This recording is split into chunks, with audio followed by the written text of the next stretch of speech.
backstage at KNOTFEST. Eddie with King coming right off that stage. How'd it feel? It felt just like LA typically does. It's exactly like a Los Angeles, close to Los Angeles. At least we're in San Bernardino, but yeah, you got the mountains, you got the freeway heading to Vegas here. Yeah. All the sluts and gamblers are going over to Vegas right now. There we go. All those sinners. Oh, sinners and saints. No question. Now, you guys are from where? Los Angeles, born and raised. From LA. Okay, great. Yeah. What part of LA did you grow up in? I grew up in East Los Angeles. I grew up a lot, all over parts of East LA, from Boyle Heights to like East LA to Montebello and Monterey Park, if you will. Yes, that's considered somewhat. Yeah. Well, there's been a lot of. I was born in General Hospital in downtown Los Angeles. East LA, like damn, like Cheech would say. Yeah. As a matter of fact, that entire fucking, well, not the entire movie, but most of those cool parts were that weird redheaded, like she's the hot chick of the 80s. Yeah. Was walking down. All those streets was like Whittier Boulevard. Whittier Boulevard, yeah, right there, man. We went to school right down the block. Cruising on a Friday night. Yeah, not me. I mean, maybe my mom at some point. Not me. I was too busy playing guitar and being a nerd. Well, yeah, no, and a lot of music came from there. Obviously, the Latino heritage, but I know Will.I.am grew up there. A whole bunch of people come from that area. Oh, yeah, I heard about that. Apparently, like, my cousins were in La Puente, and that Fergie chick used to, like, get drugged up in La Puente. Yeah.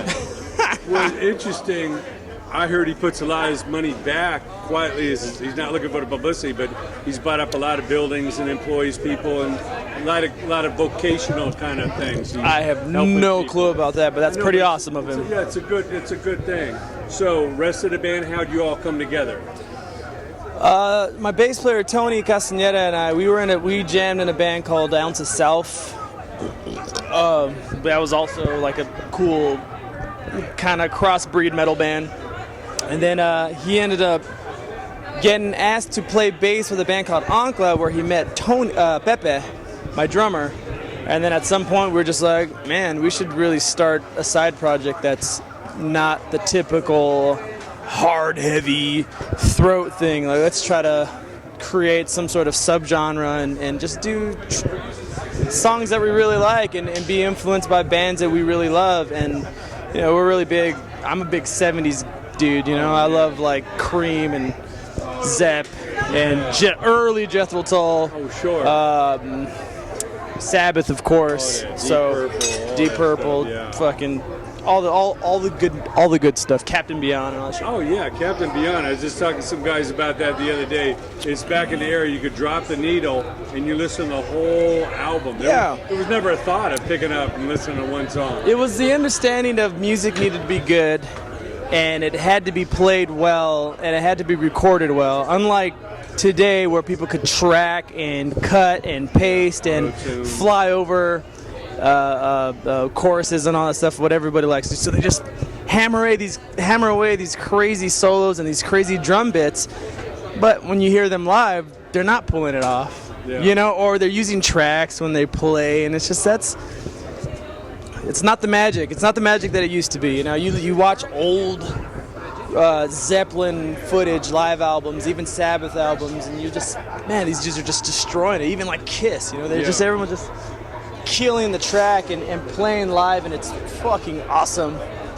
Not like today. There's no magic in a lot of these heavy bands. So you guys are definitely trying to, you know, bring that element to, you know, the new material that you're writing. Was there a Metallica connection? Well, we played Orion Fest. Okay.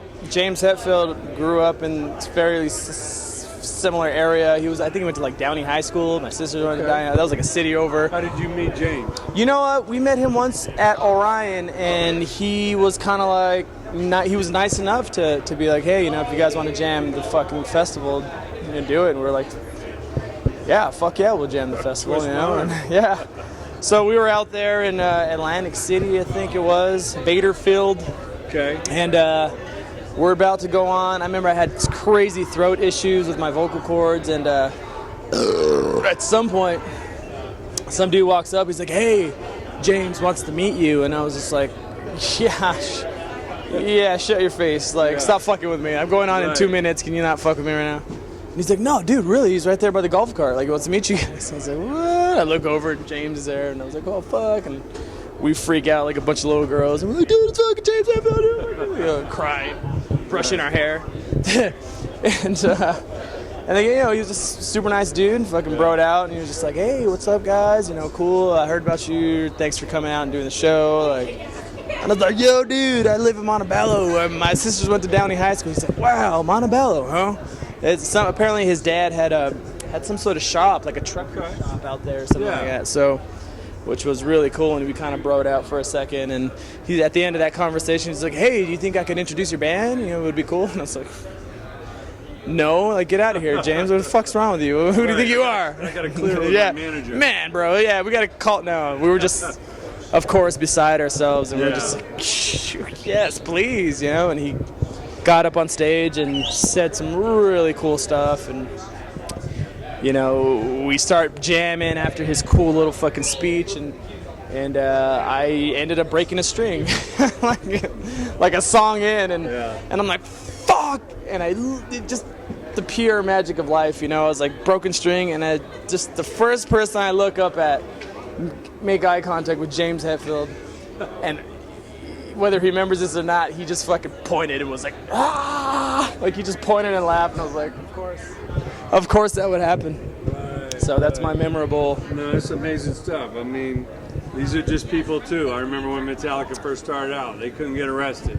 I mean, they were just trying to beg to play at the whiskey. You know what I mean? So everybody starts somewhere, you know, and that's what's important. Remain hungry and humble. Yeah. You know, and keep passing the torch, helping each other. Now, what's next for the band as far as recording-wise?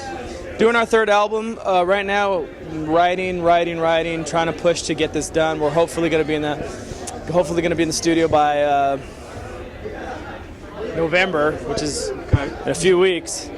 And then we're going to be working with a producer by the name of Machine, who did some Clutch albums. Yeah. I just interviewed Neil Fallon. Neil Fallon, great, yeah. Yeah. Oh yeah, they're here. We're going to see those dudes, yeah. He said it's in the middle of nowhere in Texas. When you walk out of the studio, studio, a barn. You just see the whole horizon, man. There's no more buildings, nothing in your way. You really give it your all. Yeah, it's going to be fun. So hopefully, we just had some issues like personal problems with certain members of our band, and that might put stuff on hold because he has to be there for his family, and so we're gonna see how it works out, how he's feeling, and you know, if things work out great, and we'll be in the studio by November. What is it about Machine that you like? Because obviously he's done some great. His enthusiasm. Yeah, you know, we had a lot of producers kind of come in and like throw their towel in the ring and be like, hey, you know, we'll do it. But Machine, he had a vision. You know, he has a vision for us. Like, he took the time to listen to both of our albums, and he could pull out and pin like, hey, okay, this one had a different treatment. This song was a little different. You know, we need to just work with the band as is and create the solid nucleus that you guys are. You know, and whereas some of the other fellows were like, yeah, I heard your tracks. We could do it. It'll be fun. And we're like, yeah, it'll be fun. But you know, we wanted someone that had a little more job for them. Yeah. It's just like, yeah, give me money. Yeah. You know, so. But whatever. We'll see what happens, man. You know. Yeah, that's amazing stuff. Now, what foreign countries has this taken you so far? Where have you played outside the U.S.? Well, we did Canada. We've done like England, certain spots. We just played the Bahamas with a motorboat. Well, in the middle of nowhere, in the middle of the ocean. Yeah. Tell us about that experience, because I know there's a lot of alcohol, a lot of bands. Yeah. You know, is this the first time you've done it before? First boat thing we've done. Nobody got seasick in your crew? You know, there was a minute where everybody started getting seasick because it was right in there was like a hurricane coming or some shit. Right? Yeah. So it got, look at who that is. It got really choppy. The water got really choppy, and yeah, everybody was just kind of feeling it, you know. And wow. When Slayer was, everybody didn't know if they were just fucked up or if it was the boat, you know. And a couple of buddies of mine were like, "Ah, man, I think I'm gonna vomit, dude." And luckily we had like Dramamine and all that shit, and we're like, "Eat this and shut up." Yeah, people that hadn't been on a ship before don't know what seasickness is. Yeah. You know what I mean? They just think, oh, we're going to be on a boat. Man, going like this all day and night, man, it's a different kind of thing. I was very surprised, man. I mean, I remember one of the last times I was in a boat, I fucking vomited everywhere. It was pretty awesome. Man. It was like deep sea fishing or something. I just like hacked. Wow. I hacked my egg sandwich all over the side of the boat. So, as far as checking out the other bands, who was the highlights? Oh, Corrosion Conformity. Okay. Man, had a fucking blast seeing those dudes. Yeah. Fireball Ministries, Of motherfuckers. course, yeah.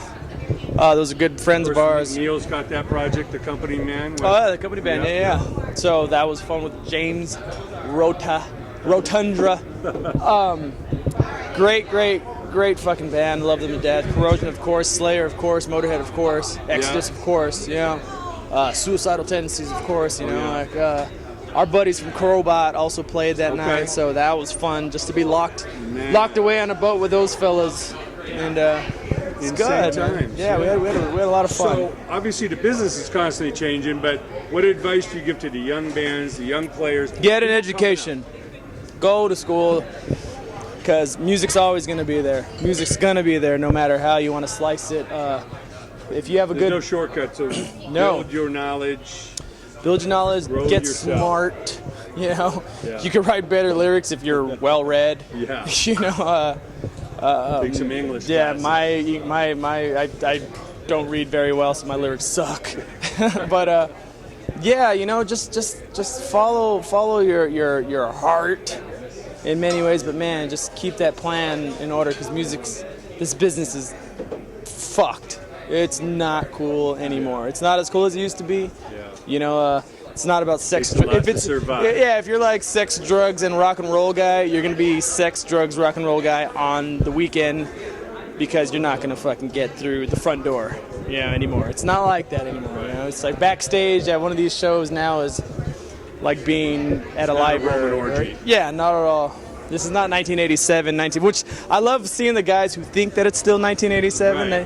They're like, woo! Fucking mascara running and, you know, hair dye dripping down their neck. And it's just like, you're not cool. You're not that cool anymore. Like, you need to stop. You need to stop it. Right. Yeah, some spontaneous sex with someone you don't know can be very dangerous. This day and age, my friend. This day and age. You gotta be careful. Yeah. Well, a little trivia note. Did you happen to know that these grounds where they had the US Festival? I came to the Oz Festival. Ozfest 1995, 96. I'm talking about the US Festival back in the 80s. I don't know what that. No, I was like US Festival. 5. Oh, 84. us. You're saying Oz. It sounds like you're saying Oz Festival. Us. Gotcha. Us Festival. Yes. Van Halen, 84, no? Scorpions, Judas Priest. Of course, the debut of Quiet Riot and Motley Crue. They opened the show at like 10 in the morning or whatever. Wow. But everybody played that day. Nice. Of course, Roth was drunk off his ass, and very, very famous videos on YouTube. Yeah. But yeah, this was it. This place has was a the ton of US gnats Festival. everywhere. I know. We got a little bit of infestation here. Yeah. But man, it's a real pleasure. Can't wait to spread the news on the band. Right on, man. Check it KYNG out. King. Pick up our newest album, Burn the Serum. Pick up our old album, Trample of website? Sun. www.kyngband.com. You can see, you buy our merch, tell your friends KYNG, yes. And yeah, man, let everybody know we're alive and well. It's a pleasure.